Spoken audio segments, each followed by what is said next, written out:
Well, this is the first time that we're doing this, and just want to say, really hoping once classes start again in the fall, like we talked with extended learning, and see if we can get kind of a group of faculty that are teaching online to come to this. So we'll be making some refinements to this. This is really not just out of the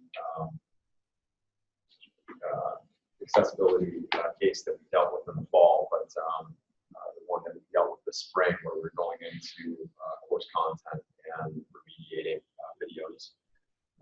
So a lot of ideas kind of came out of that. So anyway, this is our first time, so don't judge too harshly. So, all right. So I'm Rick Buck, I'm Director of Digital Services in the Office of Communications and Marketing, and we're here to talk about multimedia accessibility. Dan Laird is joining me here today too, Media Design Specialist in Campus Technology Services. So what is multimedia accessibility? So essentially, it's the inclusive practice of removing barriers that prevent people from consuming that content. And as it pertains to audio and video, it basically means providing captions, transcripts, or in some cases, audio descriptions for people that have visual impairments and need to have additional information about what is occurring on the screen. Why is it important to make your videos accessible? and your audio files as well? Well, number one, it's the law. We're required to do this. We receive federal funding, and I believe it's also part of New York State policy as well. So, so the college is obligated to comply with sections 504 and 508 of the Rehabilitation Act. And so that pretty much states that captions must be provided for any pre-recorded video. They must be provided for live video. And then transcripts must be provided, I think, when requested. They also must be provided for audio content. Other than that, it delivers a better experience for all users. It improves the retention and focus of material. So if this is a video or audio being used in a course, by providing alternate text equivalents in the forms of caption or transcripts, you're improving the pedagogical value of your material.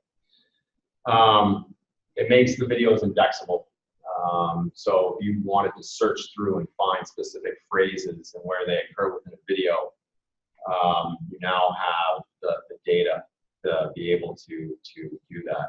And then most importantly, it's the right thing to do.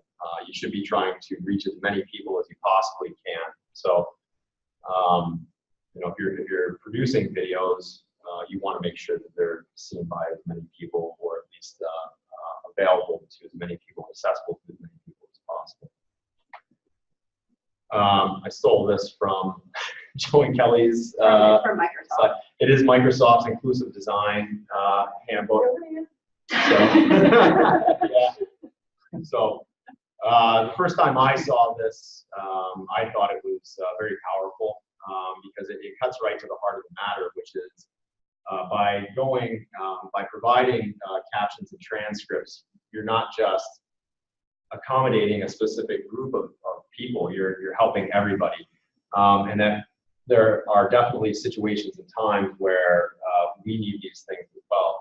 And how this relates specifically to captions is that if anybody's been in a restaurant where it's loud, you look up at the TV screen, if they have the TVs playing there, you'll see the captions on there. So you can still consume the content. So just because you're in that loud, it says situational, you can't hear what's going on because of the noise, you're still able to grasp what is actually going on the screen. So this is for everybody. This is for everybody. Just a quick word. Section 508 is part of the Rehabilitation Act. It was modified last year, and it was modified to align it specifically with WCAG 2.0 level AA, Web Content Accessibility Guidelines. Prior to that, it was kind of a gray area as to what the requirements were. And so legislators went back and said, okay, well, let's make this as simple as possible. There was already a group that was developing standards for accessibility, and so they tied these two things very tightly together.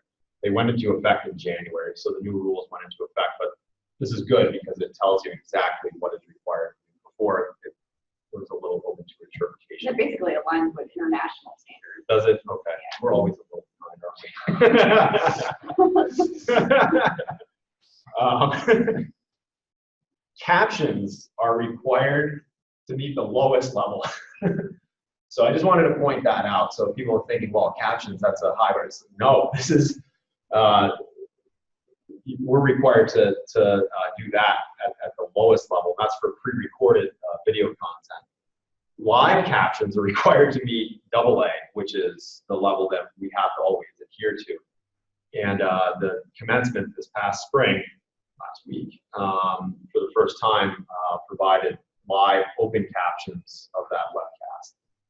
They did do a dry run for the honors convocation just to make sure that everything was going to work, but this was the first official delivery of that, or using that service. I thought it was nice too that it was actually on the big screen. Was it? I wasn't there. It was on the big screen. Yeah, nice. So it was. So they did open captions for that, and actually we'll go into that now. So that brings me to. So what are captions? They're the text versions of the spoken word of the content, right? So, and there's two different types really. There's open captions and closed captions. Open captions are always there. They're encoded into the video content. And for the commencement one, what they were doing was sending, I believe they were getting the stream of captions back and encoding that directly into the video feed, and then the video feed was going out. So you didn't even have the option to turn it off, which that's fine. There's if you were to do this though, if you're producing videos and you wanted to do open captions, it's costly. It's time consuming, it's costly. It may not always provide the best experience for your end users. It also then is not necessarily indexable because it's not a separate file that's being played alongside with the video itself. Most people that would do this, it was basically because they wanted to ensure that the captions were always there, displayed in the way they want them displayed within the video. Closed captions can be turned on and off. And as far as web content is concerned, and kind of the world that we live in right now, you want to give the users as much control as you possibly can. So in this case, the video player basically manages that or provides that functionality to the end user. There's two different file types that we're focusing on for the most part. There's about 10, I think, different types of caption standards that can be used, but the two most popular are SRT or subrip, and then WebVTT, which I have the acronym spelled out on the next slide, but you remember voice text something. So the VTT format is the preferred format. It's future friendly, I'll call it that. It allows you to add metadata and markup into the actual caption file. Oh, captions come on there. Yeah, it's still, I don't want to say it's a beta. Mozilla is really moving this forward with HTML5 and HTML5 players. It's not complete. I don't think all the standards have been adopted by all players right now, but a lot of it is out there and used. I was really surprised as I was researching it, what you can do with the VTT files. It's pretty impressive. So this is just a quick breakdown of what is in a SRT file. I wanted people to see what it looks like, so it's not a foreign concept. So right away you have a number identifying frames in sequence. So you have the 1, 2, 3, 4. The time that the subtitle should appear on the screen, that's the first timing element, followed by the double dash arrow, which tells the video player when to actually remove that subtitle. And then you have the subtitle text, which is right below it. So a very simple structure for the most part. But as you can imagine, trying to listen to a video, type these things in. If you're trying to do this by hand, it's a difficult task. There are some tools out there that make it easier. But I guess the other thing I want to point out too is that these aren't necessarily the best, even if you have access to caption files like this, if you're required to provide a transcript for something, these are not easy to work with to generate a transcript from. You're going to miss things like punctuation. You're going to, to try to string them all back together. You also can't identify who the speakers are. So, just because you have the caption file, yes, that's good. It's good for, again, having synchronized text in front of the video, but not necessarily the best thing for trying to create a transcript. I'm just going to play this real quick to give an idea. We'll just do about like 17 seconds of this.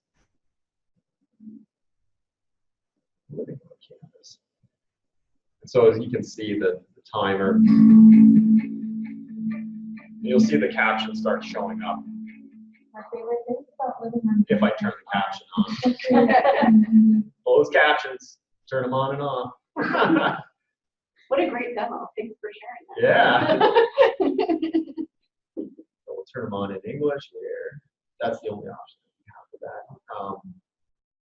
You can provide multiple language, I should say that. You can provide multiple language caption files, which is very nice. I think that's, that's exciting. So again, you see all the upbeat music within that frame disappeared. Living on campus it's such a community feeling. Your friends are always nearby. You make memories with them. We always meet up for lunch. So you get the idea. It's so convenient. I also like waking up 20 minutes. The timing element that shows them. Where they show up on the screen. So noticed that. it's really dependent on the player. So you have to use a video player that allows you to do that. And I don't want to say too much because I don't know. With WebVTT, there's more options as far as styling and whatnot, but I don't know as far as placement. I think with the native HTML5 video player within some browsers, it allows you to move them to different areas. I have absolutely no experience with that, so Yeah. take that with a grain of salt. I know that it can be done, I just didn't know where. Yeah, when I was reading, it was said, it said that basically it was dependent on the player. And then, with Mozilla, they were saying you have to look at the browser support. They were focusing really specifically on the browsers for videos. So this is WebVTT. It looks very similar to an SRT file. You still have the sequential frames and numbers. You have the timing elements saying when to show and remove the actual captions. But I highlighted this in red. You'll notice that there's markup contained in here. And what that is a voice tag. It's saying that this is Sam's voice. So the V indicates who the speaker is at the time. There are other tags that are available, but then it also allows you to actually style the way that the captions show up. So if you want to italicize anything, if you want to bold anything, you can do that within a WebTT file. And I included the link in here. And the other point of us really working on this presentation is to make sure that we get this content out in an accessibility resource site, which is something that we're working on right now. But Mozilla has some excellent information on what goes into a WebTT file. Why did I do that? Okay. Transcripts, going to transition to transcripts. Sorry, Dan, I'm monopolizing for now, but you're good. It's fine. So transcripts provide the textual version of the content that anybody can access.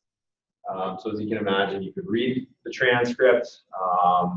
If you required assistive technologies like Braille reader or anything, you could, obviously, they can access the transcript and describe what's going on, present the information to the user. They do not have to be verbatim accounts of the spoken word in the video, but they should contain description of what's going on with the video. So you're trying to provide as much rich information as you can to the end user so that they can fully grasp what is actually occurring within the video or audio file. Here's a sample of a transcript. So this was taken from one of the transcripts that we had sent out, or a video that we had sent out and had transcribed. You know, again, as you can see, this isn't, this is very different from a caption file. You know, it's identifying the speakers. Obviously, there's no timing elements in here because this isn't being used to synchronize text or anything. But this is, again, you know, very valuable, I think, to anybody that, you know, if you're taking a course and you have to watch a 10-minute video on anything, you know, have to go back and say, when did they say this and when did they say that? I mean, to have a transcript accompanying the video, I think it's just highly valuable. It allows you to grasp the information in a much different way. And I think, again, it helps with retention. I think it also helps too if you make like a reference to something. Yeah. You know, you need to know the spelling of it, or you can't find it, or whatever. Like your notes can be much more accurate. Absolutely. You can look it up. Yeah. I think one of the best, and I didn't include a link to it. I can't remember the name of the service now. Laura had talked about it. Some of the videos that we had looked at that were included in courses, they had the transcript. So they had captioning available for the player, which was great. And then they had like a side-by-side where the transcript was actually highlighting the text, and it was scrolling along with the video. I mean, they were going above and beyond. Lynda.com does that. Lynda does that. Yeah. I can't remember the name of the other one, but again, I mean, you can imagine, you know, from a retention standpoint, not only are you listening, hearing, and seeing, you can also then shift your focus and read. And like as you're saying, Rebecca, you can go back and check and see, okay, the spelling on things, or okay, you know, what did they actually say? Because sometimes it's not clear, or you may only need to go back and see one specific chunk of information from that video that you need for something else. And to go through a transcript is so much better, in my opinion. So I do that a lot when there's a couple podcasts that I listen to, keep up in my field. And the one that I really like has transcripts. And I might listen to it and it's like, oh yeah, that's really, like there were some interesting things here. And then I'll go back and just like skim the transcript to pick out a couple like references that I want to use later. Because I'm not going to remember if I'm listening to it in the car. Like I can't write it down. it's just a more quality experience to provide that extra information. I should say extra is required. So, so I just want to quickly, so I mean, captioning and transcription services, you know, how do you do this? You know, if you have a video, but you don't have anything captioned or transcribed, there are services and tools that are available to you to be able to do this. So first one we'll talk about is Rev on the next slide. Ensemble, I'll let Dan talk about Ensemble, because I don't know much about it. I don't use it. YouTube, what they have available, Amara, and then there are a few others. I just included links to them, but I haven't used those, but they are out there. So Rev is it's a captioning, transcription, and also translation service. They create captions and transcripts. So you submit a video, either upload it to their service or you provide a link, and they will go through and create the caption for you. It integrates with YouTube, Vimeo, and other video delivery sources. So once they're done once they're done captioning a video, if you give them access, they just upload the caption file directly to that video on YouTube or directly to that video on Vimeo, and you don't need to mess around with downloading it, checking and re-uploading it. So that's a very nice thing, especially if you have a lot of videos that you're trying to provide captions for. They are extremely fast, I will say. They have a very fast turnaround time. Videos that are, you know, 30 minutes long, sometimes they'll get back to you within 2 hours. Captions. They don't guarantee that each time out, but I've been impressed with how fast they can get things back. They're very accurate too, and they're also very focused on making sure that the end user, that the customer, is satisfied. So if there was an error or anything within there, they will fix it for you for free. We use them for our marketing and communications videos. So any of the videos that we produce, I mean, they usually aren't beyond, longer than 3 minutes, so the cost is not a huge deal. It's $3 to caption a video. And so for us, it's a no-brainer. So again, any public outward-facing videos that we're creating, oh yeah, it is. The other really nice thing too is that even though they caption it, they will turn around and you can go back in and actually download a transcript of it then too. So you don't need to order both, unless you have to identify speakers and whatnot. So if you order a transcript, and I haven't tried this though, so if you order a transcript, I don't think that you can go back in and download a caption file. But if you order a caption file for it, you can then go back in after they delivered it. You can go back in and actually download that as a transcript. And again, I don't think that they'll have the speakers identified, but that's not something I have. I think it probably works similar to like you can download the captions from YouTube like we use for our podcast. Yeah. And then it doesn't have the speakers and it doesn't have This is nice though, where they'll identify like speaker 1, speaker 2 and stuff. So they'll still give you that 2-column transcript layout. Yeah, we've been very impressed with them. They've done a good work for us. So yeah, $1 a minute. You can't really beat that. Yeah. What kind of captions are they using? Like what file format are they using? They have 10 different types that you can actually select from. We always go with the BTT files. But SRT is an option. And again, after they've captioned these, you can go back and you can download all 10 formats if you wanted to. But yeah, it's they've got a good interface. A conference that I used to be on the committee for, we had about 80 track sessions of about 45 minutes apiece, and we would upload all these to Rev, and it was maybe a day. Yeah. Wow. It was, yeah.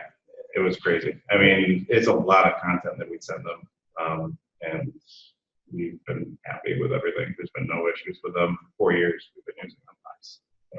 One thing I've noticed with them is that if I do like a batch upload, that will take longer sometimes. If I hit them with single like videos, all of a sudden like bam, they're all coming back real fast. Yeah, so I don't know how they assign the work behind the scenes, but I'm assuming a lot of times it gets assigned. Yeah, hitting them with 80, 50-minute presentations does take a little longer than I imagine the one or two shoots. Yeah. Cumulatively. The more we've been using them, the more I've started to notice, how they operate and stuff. But yeah, to echo with Vance, we've been impressed with them. Again, these are ideal, I think, for promotional videos or if you had to rapidly remediate something. So we were within that spectrum or whatever this spring where we had to get transcripts made very quickly, and so they were our go-to. But as you can imagine, though, you start getting into 60-minute videos or 2-hour videos, and you have lectures and whatnot that have to get transcribed. This can become costly over time. But other than that, they're phenomenal. I'm gonna let you speak about Ensemble. Sure. So I believe about 4 years ago, we signed up with Ensemble. Ensemble is a video management system that we use on campus. It's hosted through iTech, essentially, for SUNY. They're a company that was originally formed at SU. That's where the product was born and developed, and it's since grown from that. It's been pretty good so far as the video management portion of it. A lot of people are putting their videos within their libraries and that and sharing them on Blackboard for the course material. The library uses it quite a bit with their archives. They probably have the biggest library by far. So they've used it quite a bit. This past fall 2017, there was a pilot program with their captioning service. They have an in-house captioning service that is kind of similar to what YouTube does, but better quality. So they allow us to tag the videos and send them in for captioning. It's a fairly fast process. There's no human intervention, so it's not, of 100% accuracy, but probably along the lines of 95 to 98%, I would say, if, given, a decent video to work with. we went through the pilot with a handful of other SUNY schools, and it went fairly well. So in the beginning of the fall semester, they offered at a minimum 500-hour blocks for $750. So that's where let's see, is it 2 cents? Yeah, so Yeah, 2.5 cents per minute. So it's worked out really well. Our extended learning group with Jason, who's been the videographer over there for most of the online courses, he's been using it to caption those videos, and the library has been using it quite a bit. So it's gone well, and we've been happy with it. It's very easy to use, and we've taken videos from other sources, put them into Ensemble to use the captioning service, and that's gone fairly well. So we're pretty happy with it. So it's one of the services on campus that we have available, and we have quite a bit of the 500 available. So, and if we were to run out, I'm sure it would be easy to free up and add more. So if we are hit with a greater volume, we'd be able to handle it. So I don't see that as a problem moving forward. So, and it comes with, I mean, you're going to talk about Amara, but it comes built in with the Amara caption editing, and it's a nice system, and it's easy to use. And once you get the keyboard shortcuts down, it's really easy to navigate. And so I found a good video that goes over those real quickly, like the tabs and space and it. Yeah. but yeah, that's the basics of our use of Ensemble right now. So obviously the cost there is much better. So yeah, if you had a lot of course lectures and whatnot. Yeah, there's manual work involved, but it's it turns out a fairly good product for what we're paying. So YouTube does auto captioning as well. It's very dependent on sound quality. So if you're mic'd up and you're getting a good audio feed, it tends to be a little bit more accurate, but it's still a computer that's doing it, so it makes mistakes, as you probably read from the slide there. So it's free. You get what you pay for. So there's clearly some accuracy issues. So yeah, it says now on apartheid August 1992. Yeah. So yeah, from now on, that's what it's obviously supposed to say versus what it actually transcribed it to, captioned it to. Yeah, just a note on this, if some people have this by default, I think it does it by default unless you tell it not to. Yep. Right? Yeah. So if you have forward-facing videos and for whatever reason they are not being actively captioned, it's probably not a good idea to have that on because it can create some less than savory captions that we've seen. So if you're worried about what that's spitting out, then which you should be, yeah, I would not. It can be edited. So if you're doing it and you want it to like auto whatever. If you own the video. Right. Yeah, if it's your video. But it doesn't send you a notification like, hey, we're done with this. Yeah, No, it just shows up randomly. Yeah, so you got to be on the ball and make sure that, So I included a link, again, I was trying to gather some resources here. It walks you through basically the transcribe and auto sync interface.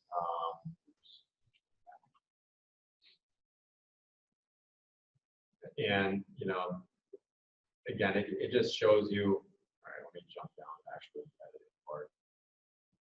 You know, how you would get into accessing the closed caption file, and then what you're essentially doing. Anyway, this is not the best article to read the presentation, but you can see where you start getting access to the actual captions. And again, you see the timing element where it shows that when it's supposed to show up and when it's supposed to disappear. And it has sliders. I don't know if you saw those. There's sliders that you can use to adjust how long it's up. So if you don't want to put in a timestamp, it's a lot easier to. This is a good article. It walks you through how to use the tools that they provide. I didn't skip one today. Amara, I have not used Amara before.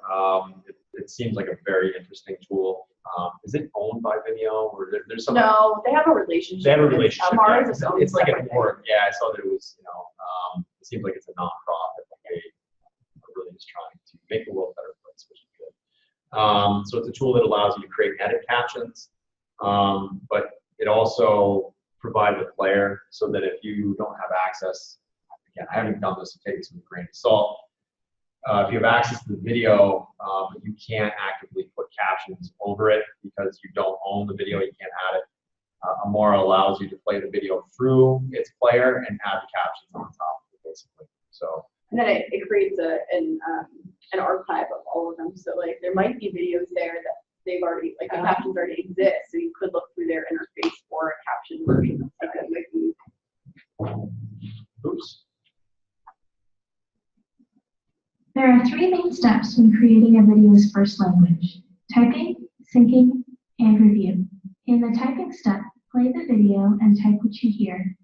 The tab button on the keyboard will play the video, and enter will begin a new line. Do your best to capture what you hear and see. If you get behind, use tab again to pause, or shift and tab to skip back. Don't forget to type out any relevant text that appears on the screen, or descriptions of audio, such as music or sound effects, so that viewers who are deaf or hard of hearing can enjoy the content too. Once you are done, hit the Yes Start Syncing button to begin syncing what you have typed. So they just show, again, how kind of easy it is, but to Dan's point, you have to get used to the shortcuts. Yeah, for a 7.5-minute video that already had the captions, then I had to go through and add punctuation corrections. It took about 45 minutes. So it's not, I mean, they're like, oh, it's easy. That's the problem with any of the auto captioning is they don't do punctuation. Yeah. Yeah. Or capitalization. Ain't got no punctuation. Machine's just doing what the machine does. Yeah, and to Dan's point too, there's considerations here, your time, the resources that it would take. So is it, for us, $3 to caption a 3-minute video versus an hour, that it would take a person to do that. So it's kind of a no-brainer. So one of the other things, that we want, this is more geared towards faculty that are using multimedia within their courses. But I mean, it is also relevant to anybody that's using multimedia Any on department, really. websites. Or, yeah, that's true. So if you're creating multimedia for consumption, it's best to try to keep track of whether or not you have things captioned or where you're pulling videos from. If you're just sharing somebody else's video on your page. So I just threw together kind of a quick inventory example. Again, it was kind of, I got that, thank you.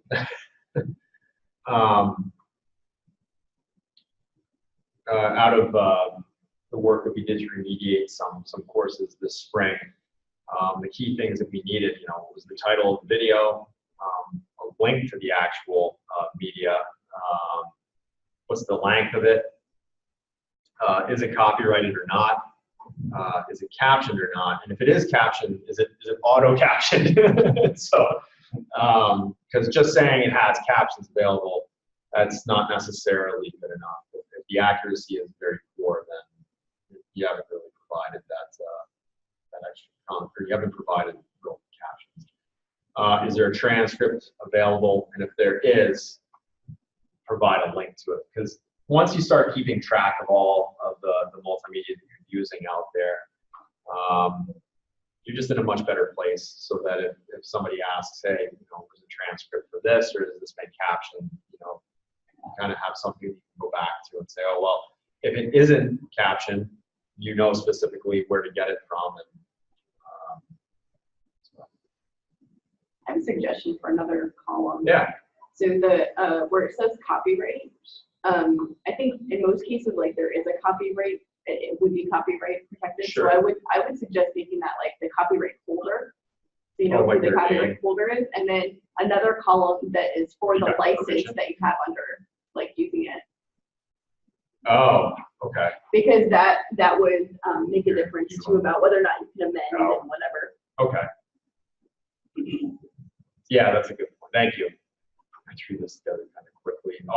It's based on, so we're going through remediating a few other courses right now, and it's all within a Google Doc, and I'm like, no, we gotta move away from this. I gotta have something a little bit more systemic. So I have spreadsheets for the copyright stuff for this is the work that my students do in their like web projects, so all the media that's in it. I want to talk to you after. Yeah. Once I get on my computer, I can make some edits and add those columns.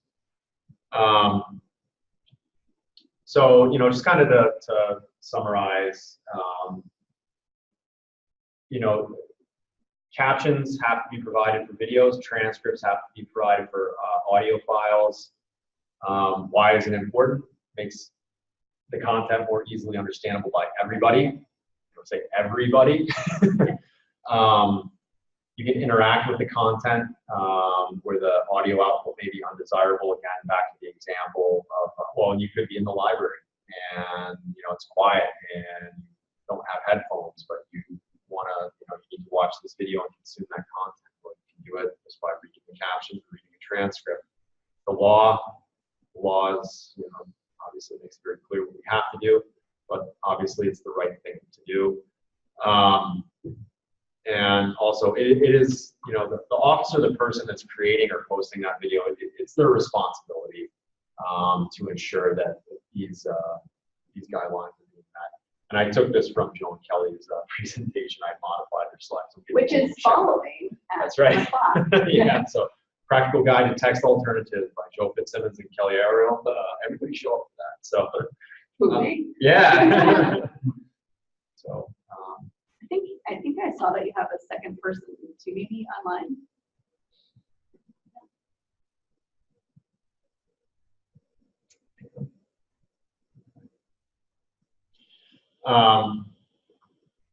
So are there any questions? Barb, any questions? Is there a way I can tell if somebody, the person online has any questions? Yeah, if you go back to like where that is.